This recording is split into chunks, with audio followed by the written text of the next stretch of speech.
started on the basis of 50-50. And FlexiPain became part of the name FlexiForce. Yes, we were aiming to be a reliable supplier, because if you don't shoot, you cannot make a goal. On the 1st of March 1980, Frans Meijer started a company called FlexiForce. Now, 35 years later, we sit down with Frans to ask him the why, how and what of the company in the early days. Mr. Meijer, Frans, why did you start FlexiForce? Well, I always had the ambition to start my own company, to be my own boss. And in 1979 I was working with a door company named Rolkan. And one of the owners came to me one day. He said, I'm going to sell my parts, my shares to the other one. And I want to invest my money in a company. Are you interested to join me in starting that company? And I said yes. I asked my wife, and she was also very enthusiastic. So we started on a basis of 50-50. He put in the money, I put in the labor. Was it clear from the beginning that you would start a company in hardware parts for doors? No, I was looking for products which were suitable for the market. And one of the products was FlexiPain, which is a chicken wire with plastic on it. But it wasn't suitable for me. The name FlexiPain, Flexi, is still in the name of FlexiForce. But my main focus was on windmills, wind energy and components for doors. What did the European door market look like in those days? Well, the residential market was mainly one-piece swing-up doors, but the industrial market were rolling doors and steel non-insulated overhead doors. But step by step it changed because of the energy crisis in 1973.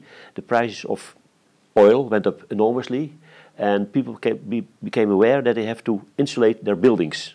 And Crawford came with an insulated door on the market, and Thyssen, the steel company Thyssen, came with an insulated panel on the market.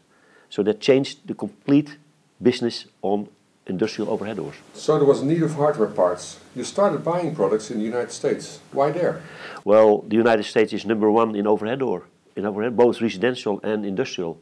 And I went to visit a company named Fimble in the United States, and I saw a Dode magazine, and when I read the Dode magazine, I saw there was a market in the United States for a supplier of components.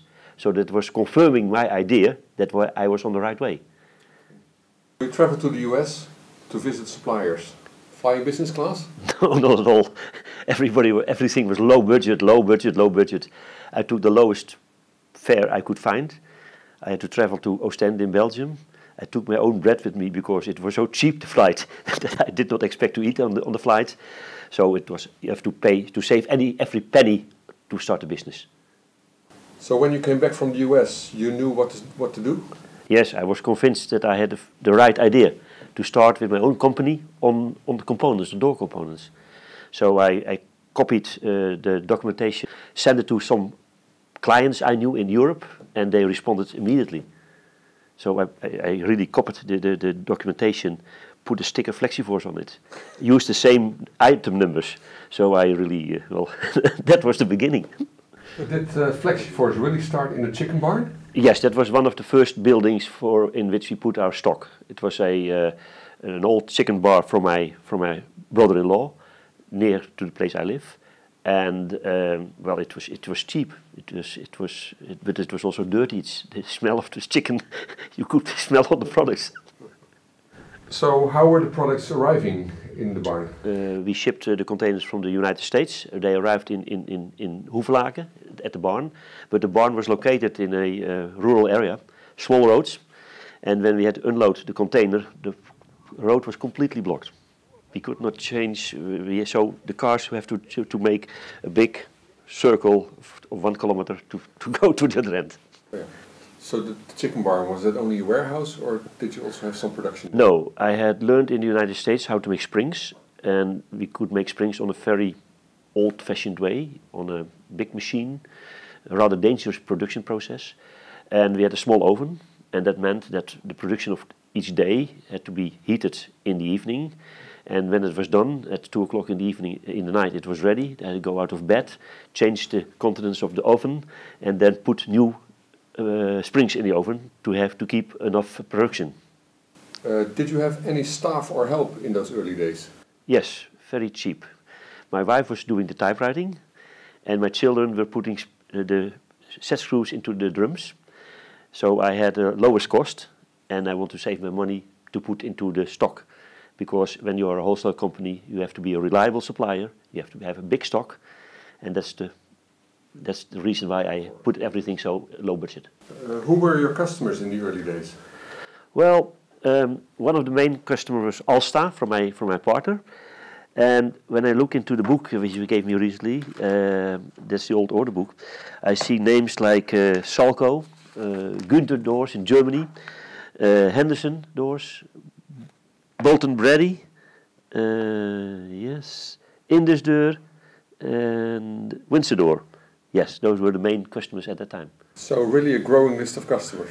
Yes, we were aiming to have to be a reliable supplier because our customers were repeated customers, and the market became more and more of insulated doors, so people could buy panels and they could buy hardware from us, and also people from the southern European countries like Italy, they changed from rolling doors to overhead doors, and we learned them how to make overhead doors. What about your employees at first day?